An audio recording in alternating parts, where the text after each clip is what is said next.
So let's build this new LBO model focused on an add-on acquisition from an HR company. So let's suppose that there is a fund which has acquired a platform, in this case a company operating in the HR sector, and they want to do an add-on. And so through this LBO model, we're going to see how to actually implement it in a financial model. So we're looking at HRCo, which is an Italian HR technology company providing workforce management and payroll software to mid-sized corporates across Italy and Spain. The business has a sticky subscription-based revenue model with high retention rates and strong pricing power. Key numbers for the platform.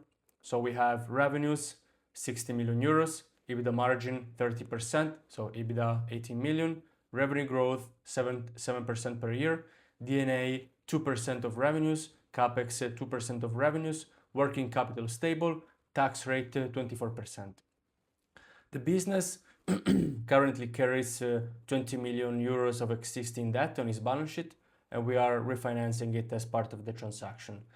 So we're buying HRCo at 11 times EBITDA, so the entry enterprise value will be 198 million euros.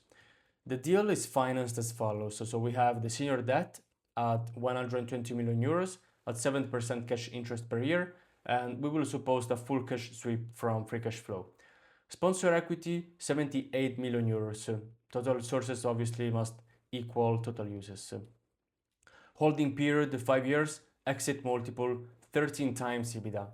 And so let's get to the interesting part. So in year 2, the fund identifies a bolt-on acquisition target called SmallCo, which is a legacy HR software provider focused on the Italian SMB market. The profile is, they sell an older on-premise HR software product to approximately 800 Italian SMEs. The product is technically migratable onto HRCo's platform within 18 months. The business has a bloated cost structure, so duplicated finance, HR, IT, and sales functions, which is the primary reason margins are depressed. The customer base is complementary to HRCo, which today serves only mid to large corporates.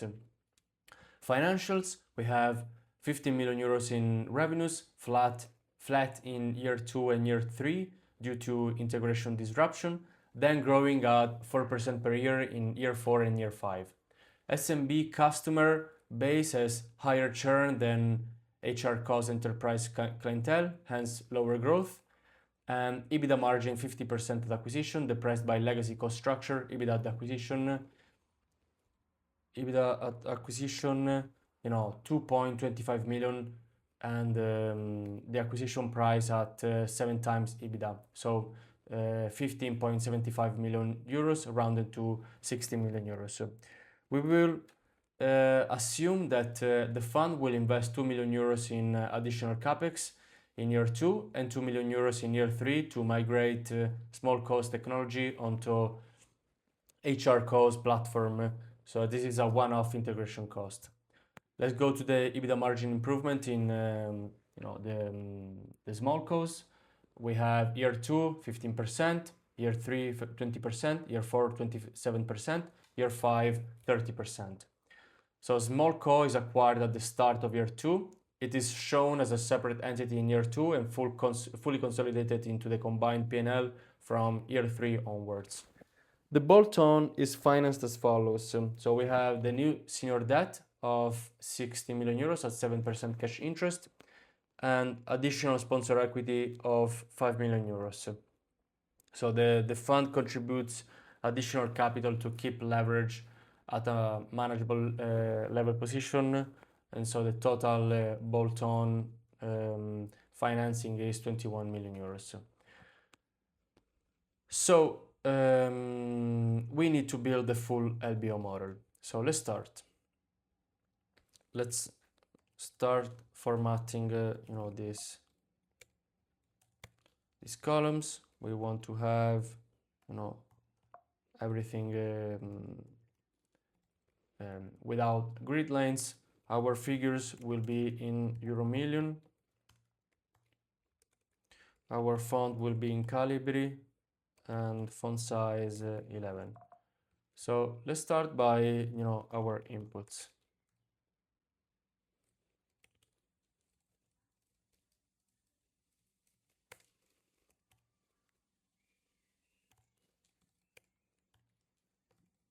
Okay, so we have our HRCo assumptions.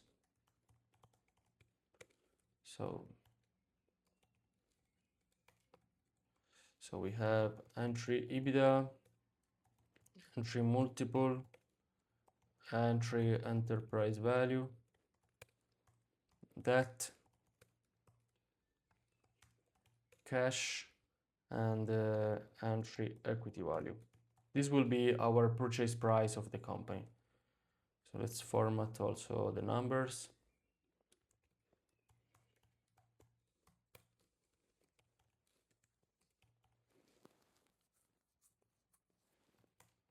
Okay, so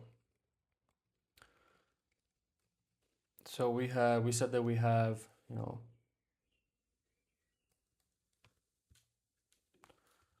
we have an EBITDA of 80 million.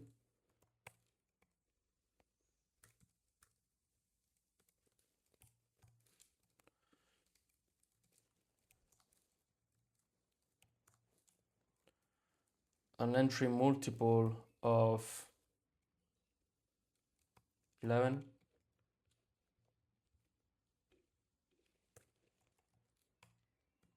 And so the enterprise value will be 198. The debt will be 120. No, sorry. 20 million euros.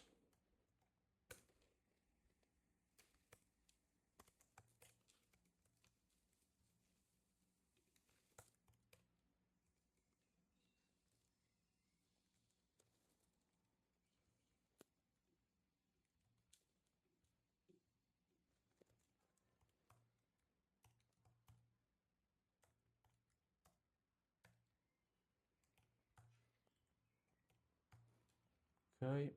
And we have 0 cash. So the equity value will be the sum of the enterprise value and the net debt. Let's write also the other assumptions. So we have entry revenues of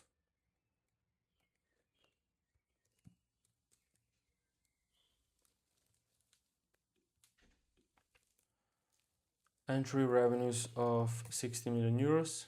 Then we have revenue growth of 7%. Then we have D&A, Capex, delta,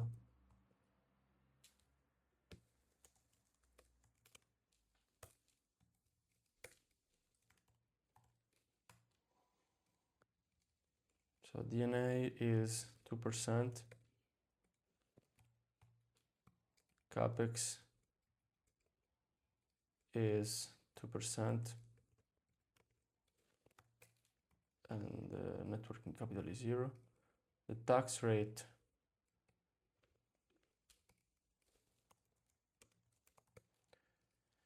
is 24%.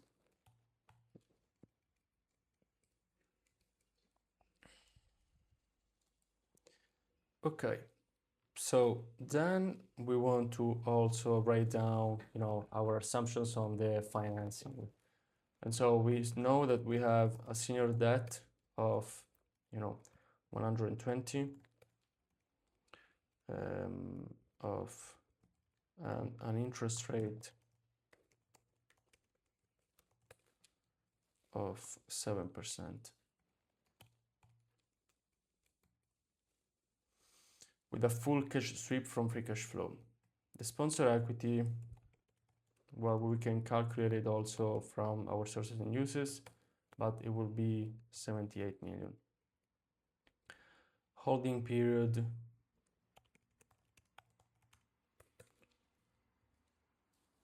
five.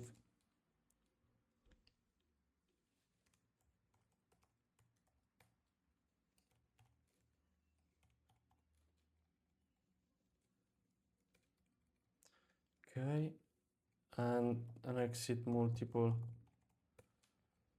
of 13.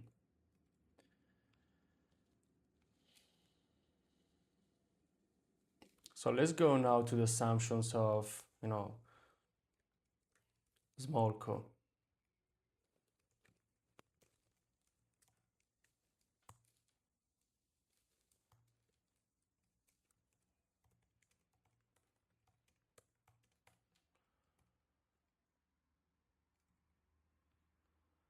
Okay, so they have entry revenues of,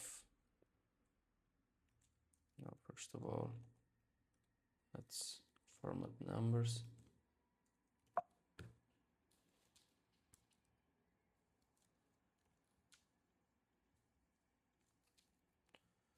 So revenues 50 million.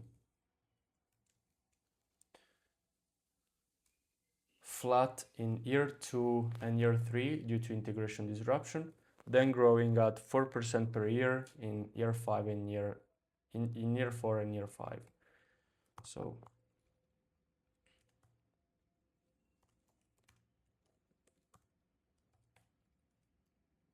%.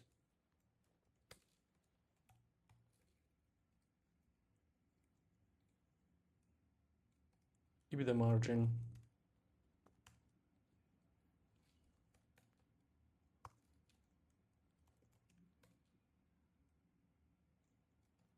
15%.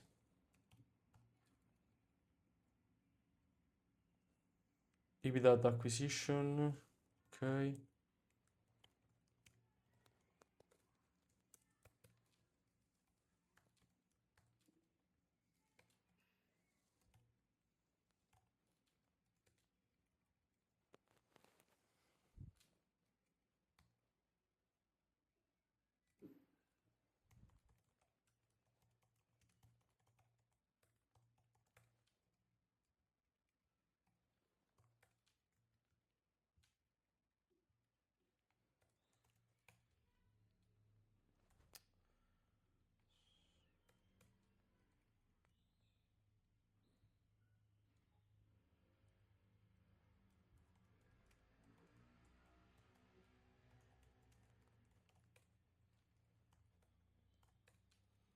So we can calculate our entry enterprise value.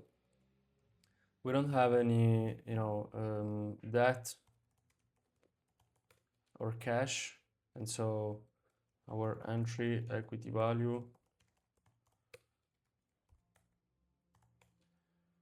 will be the sum, the two of them. Okay, perfect. So also here, now the fund invests 2 million euros of additional capex in year 2. So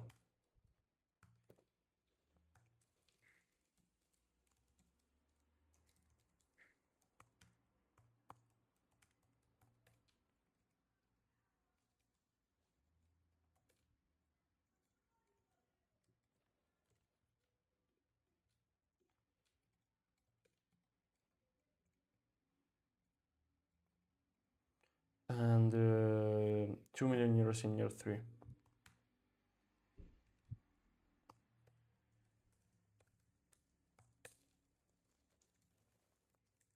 Okay.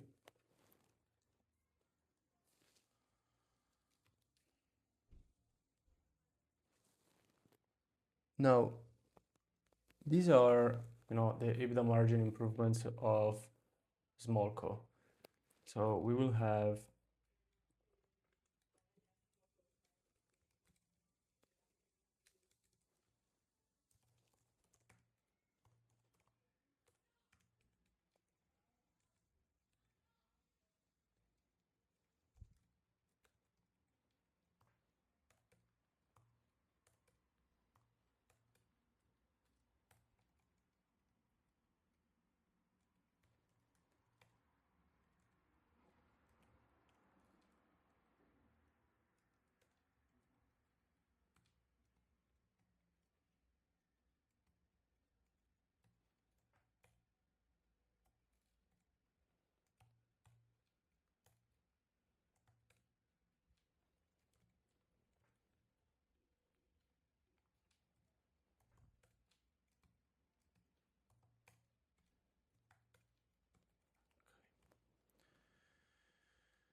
Now, senior debt,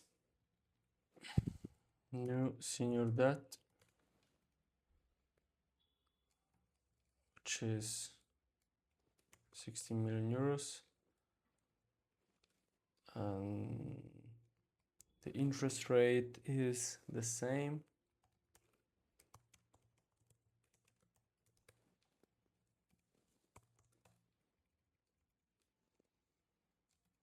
And we have an additional sponsor equity of 5 million.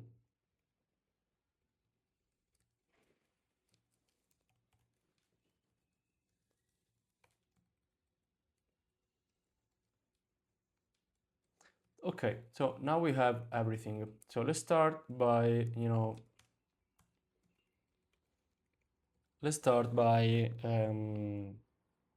writing down our sources and uses table.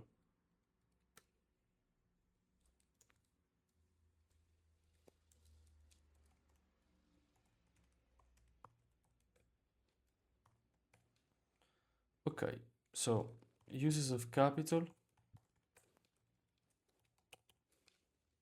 So this will be, the use of the capital raised from the fund. And so the capital will be used to, purchase the company's equity, to refinance the existing debt,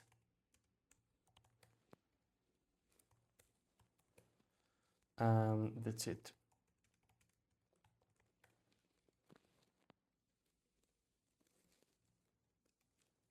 So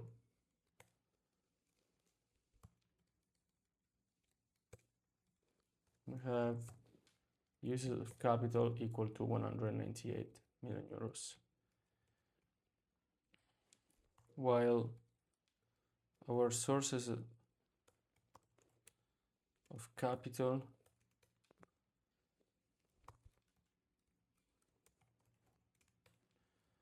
will be so the senior debt and the sponsor equity.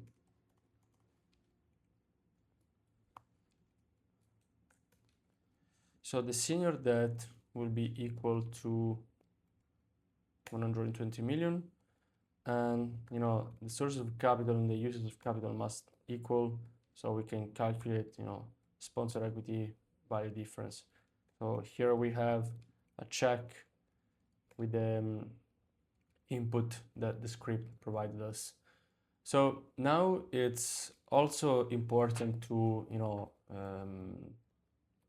write our sources and uses for the add-on. So this was the sources. These were the sources and uses for HRCo, but now it's also important to do the same for SoftCo, so for SmallCo. And so our use of capital will be purchase company's equity, which is 15.8, which I think that in the script it was said that it was rounded to 60 million euros. Where is it?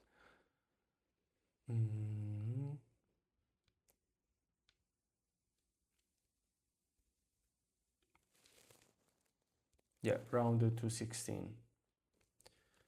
So, I mean, let's write it in as an input.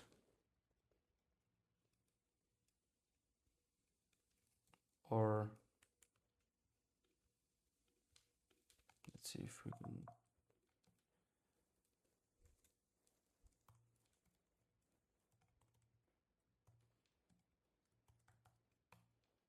Okay.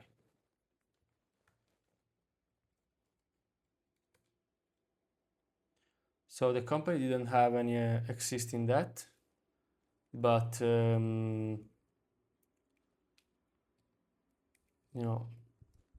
since the script says that we have the new senior debt and the new sponsor equity.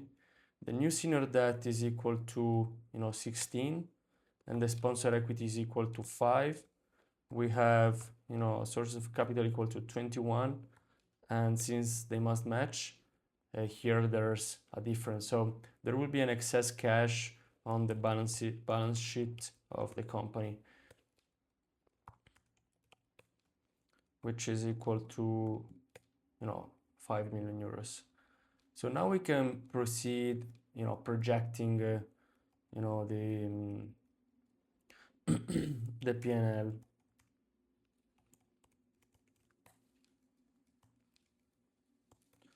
And we will do that for HRCo.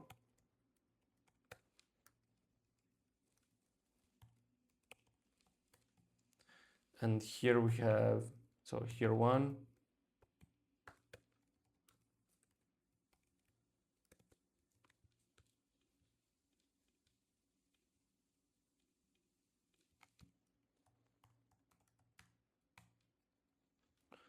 okay, so revenues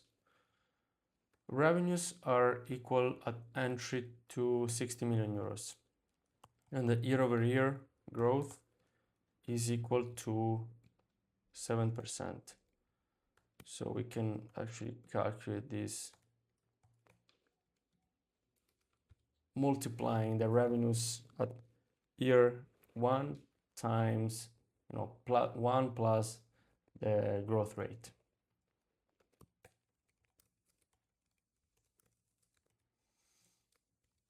Okay, let's format this number.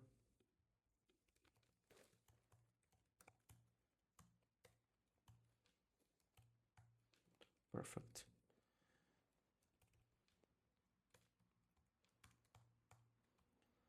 Okay, then we will have our operating expenses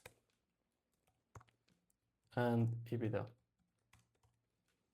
So EBITDA is equal to 80 million euros, and we have an EBITDA margin of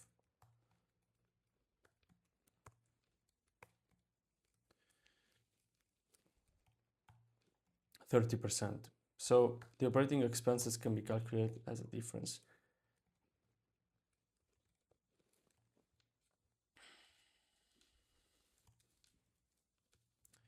Okay, so then we will not, consider a margin expansion for the platform. So the EBITDA margin will be the same, and so we can actually calculate the EBITDA multiplying, the revenues times the EBITDA margin. Let's again format all this number. And again, the operating expenses can be calculated as the difference. Let's go to our D&As, and we said that the D&A are equal to 2% of the revenues. So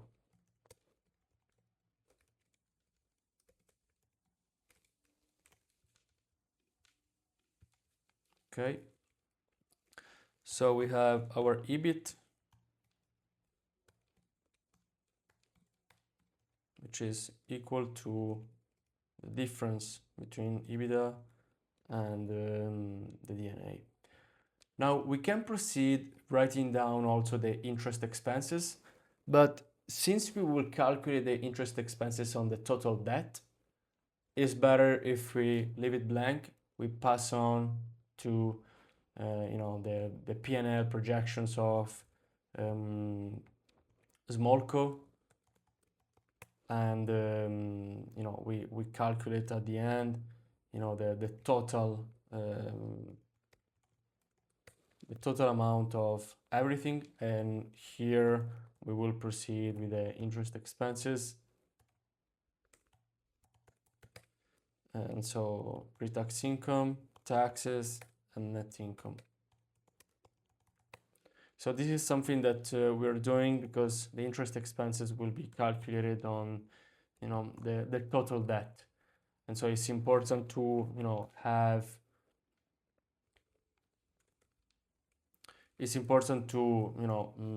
calculate these interest expenses on the total debt. And so we will do that starting from the total revenues, EBITDA, etc., etc. So let's go to the projections of SmallCo, And so we will have the revenues that are equal to, 15. Well, actually, they will start from year 2, we said. So all of these can be considered as, not available, because we will consider that in year 2, the fund identifies a bolt-on acquisition target. And so we have entry revenues of 15 million euros, a flat, revenues of of sorry, of year 3, and then during year 4 and year 5 we will have a year over year of 4%.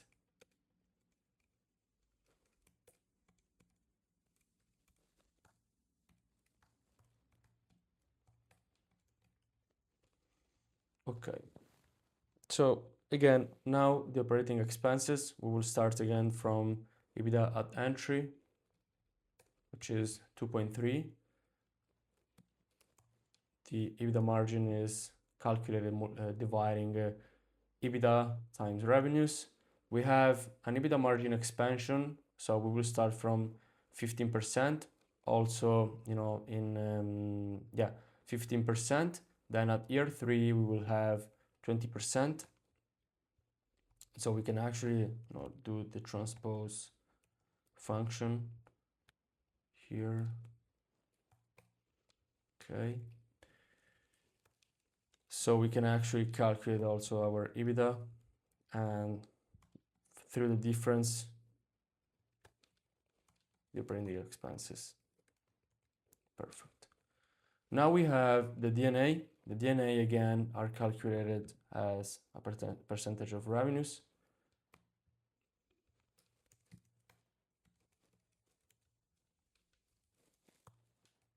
Okay, and so the EBIT will be the sum of these two elements.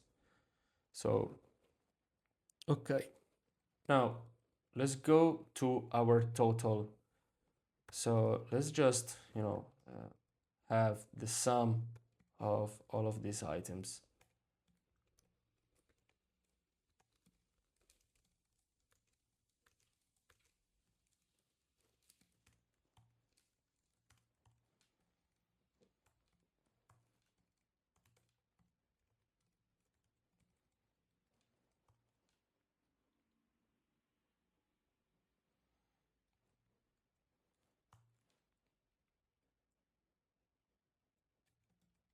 Yeah, so we will have a very strong increase in year 2, since there will be the add-on acquisition, and then from year 3 to year 5 it will be more flat.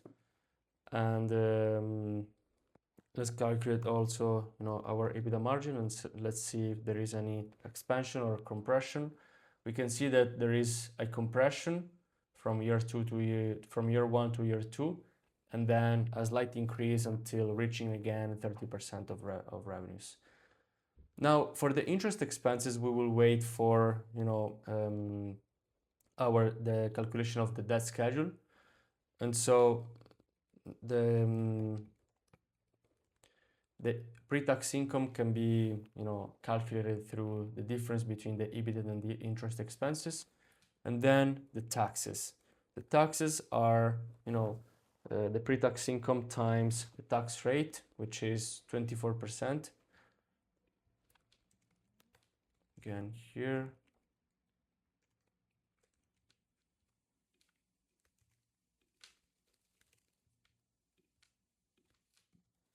And then the net income. Okay. Now let's go to our debt schedule.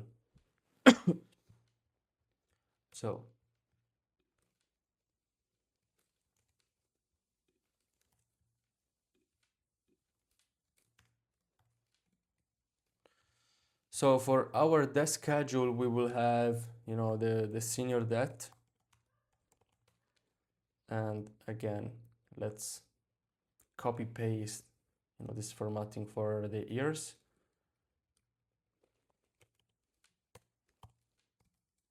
So we will have, our debt balance at the beginning of period, then our cash sweep from free cash flow, and the debt balance of the end of period.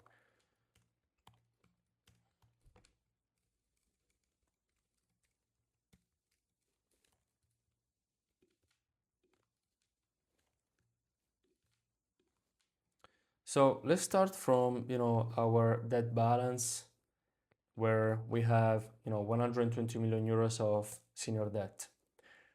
And, the cash sweep, we will keep it on blank since we need, the free cash flow. And yeah, maybe let's do our free cash flow first.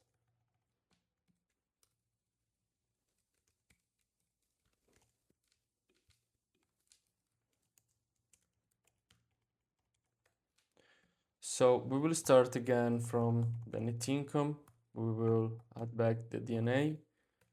We will subtract the Capex. We will include also the delta of, the net working capital.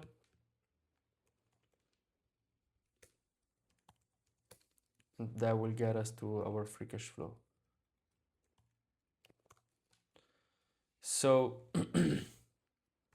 we start again from the net income. We add back the D&A.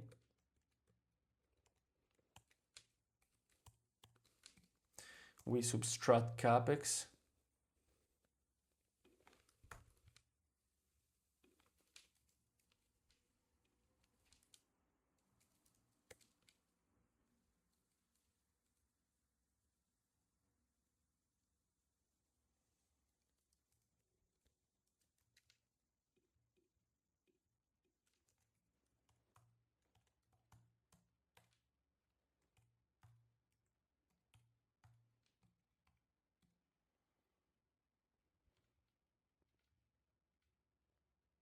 And there's actually, no delta in net working capital. So the Capex are calculated like this, but we know that in year 2 and year 3, we have also an increase in Capex of, 2 million, and also in year 3. Okay.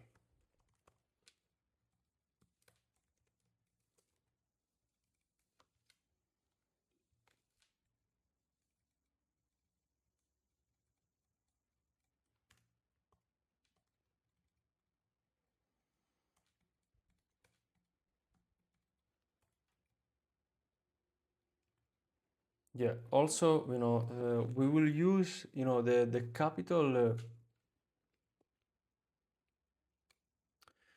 yeah, okay, so we have 120 million euros of debt at the beginning of period of year 1. We will use our free cash flow to,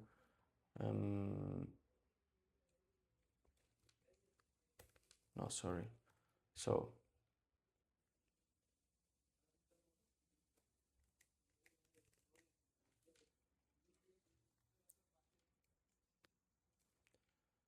okay, and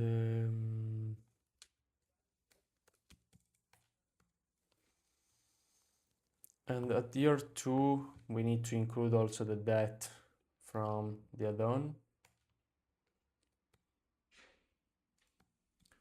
And there's, a free cash flow 30 million euros, to which we will add also the, the balance sheet cash that we raised and that we will use to repay the debt.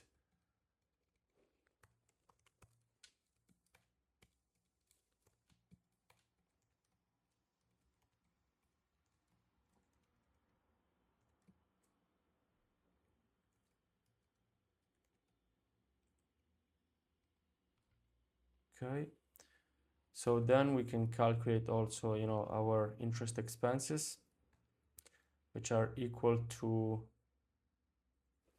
the 7%.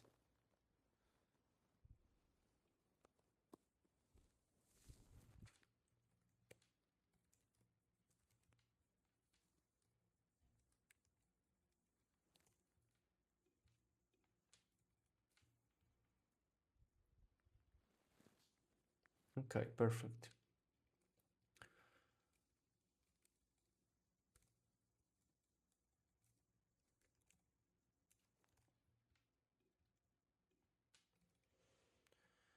So now that we have, everything that we need, we just need to, go to our sale value and exit returns so that we can, calculate our returns.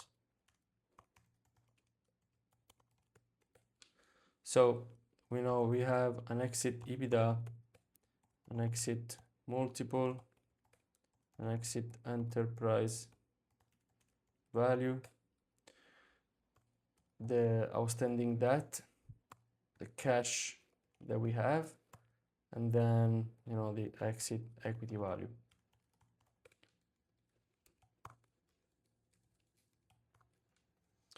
So the exit EBITDA is 28.5. The exit multiple is 13.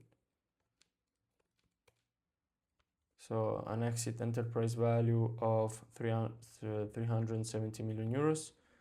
The debt outstanding is the debt at the end of period of year 5, and the cash is 0 because all the cash that we have generated has been used to actually, repay the debt raised.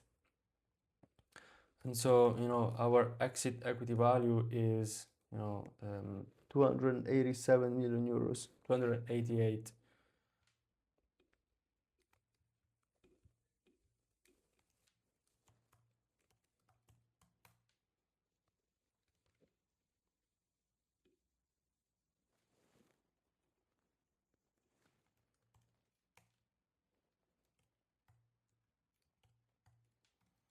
So we can now calculate our money invested capital and our RRR.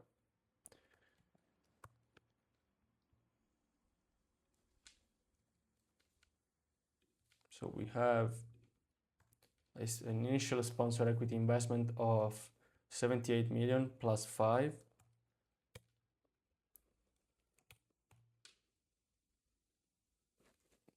And an RRR which can be calculated through our equity cash flows. So period, so we have minus 78 at year 1.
Okay.